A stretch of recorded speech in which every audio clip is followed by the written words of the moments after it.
All right, it was mentioned doing a step-by-step video on how to build one of these A-frames. So,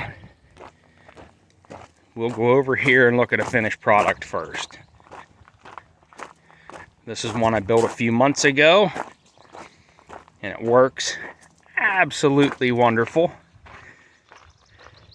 As you can see right now, well, it's kind of hard to see with the shadow, but Heart is in there with all 13 of her babies who are huddled up along the side. And even if she lays down, she can't get back against them.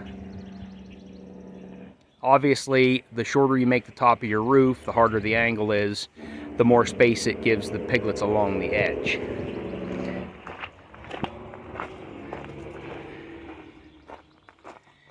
So, here's the boys. There's Reese and Kale. This is Reese.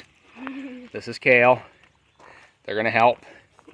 That would be my dad, who's always helping me with my odds and ends stuff I get into.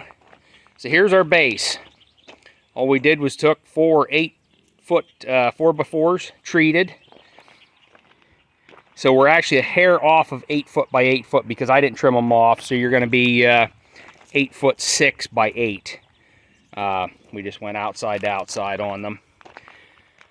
Now, I'm a believer in not using cheap fasteners, so this is a box of the shorter ones, but I use these guys here in the, a lot of these that are the 5 and basically 6 inches long. So they work way better than a lag bolt. They don't split out, they bite really well, and their shear strength is unbelievable. So I like these to be strong so I can move them around with a skid loader or a tractor if need be. So as we progress along here, I'll add to the video and we'll see what we can do. All right, so box is made, screwed together. Now what we did, we just put a temporary upright on each end to hold our ridge board at the height we want it. And obviously it's centered and squared up. So now we figured out our angle, and this will vary depending on what size you use. Flip it over, Dad. It goes the other way. Yeah, it does, because your angle doesn't match up. So, yep, once we got our angle figured out, we made a template, marked out the rest of what we need. We'll stand them up and get those fastened on. Then we can take those end pieces off and we'll start to box the ends in. Like so. So that's the next step.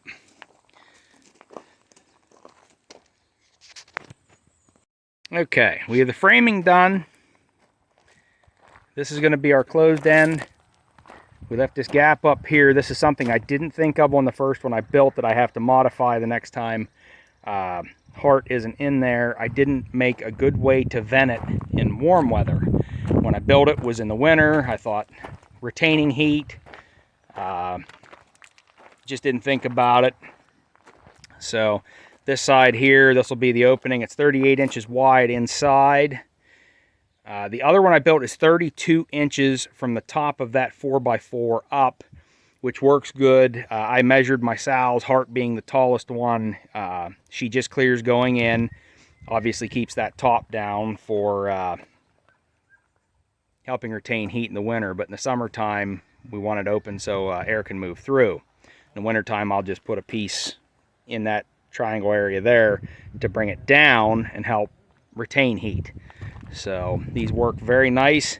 Now with no sheeting, you can really get an idea of why these work, because Mama can lay down and roll against the wall, and you can see I don't bird mouth my boards or anything. I just sit them on top, and that gives even more space for small piglets to be able to get back underneath and out of the way.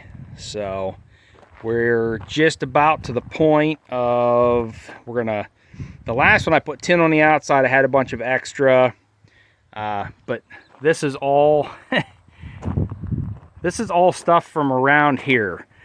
The white fence I took her down around the front of the house. This is all galvanized tin off the one building we tore down. Fence posts. This is all just waste lumber we had. So I'm going to use a bunch of these 1-bys like I did on the that hut up there. I I did a video of recently. We're going to use that on the ends, and then we'll tin the roof with that galvanized, and well, we'll make it work. So we'll add a little bit more video here in a bit. All right, so framing's done. The end walls are built in. Now what I'll do in the winter, if anybody's in these for the winter, I will build a panel to fill there that's removable, and then I will make one to lower this guy down a little bit here. Like I said, from the top of that 4x4 up to the top of the opening on my other one is 32 inches. So next up, we're gonna put some tin on the roof, and then we'll bend ends to flash over the end of it, and time to get it moved in. All right, here's a final video. Other than fasteners and the 4x4s on the bottom, this is all reclaimed stuff I had.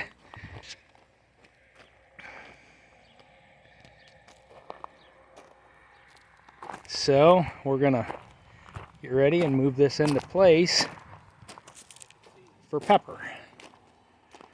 So if you have any questions, let me know. But again, the base is 8 by 8.6. We just took 4 8-foot 4x4s and hooked them together. I didn't trim them off to make it 8-foot square because, well, it doesn't have to be, and I didn't see a need to.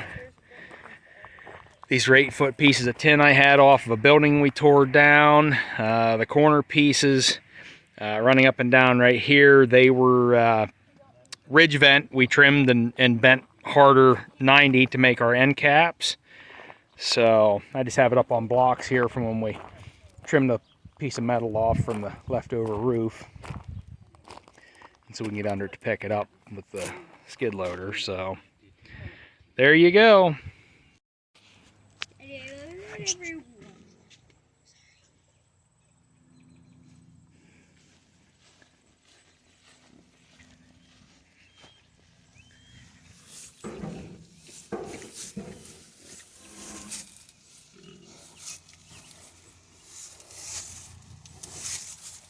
What do you think, Pepper?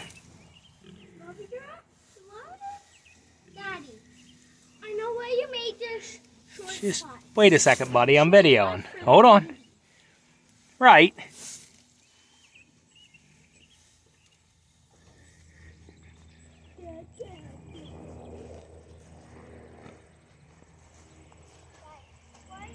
We're all set into place here.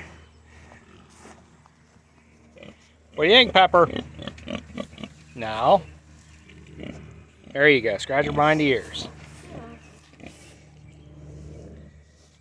This is her new favorite spot.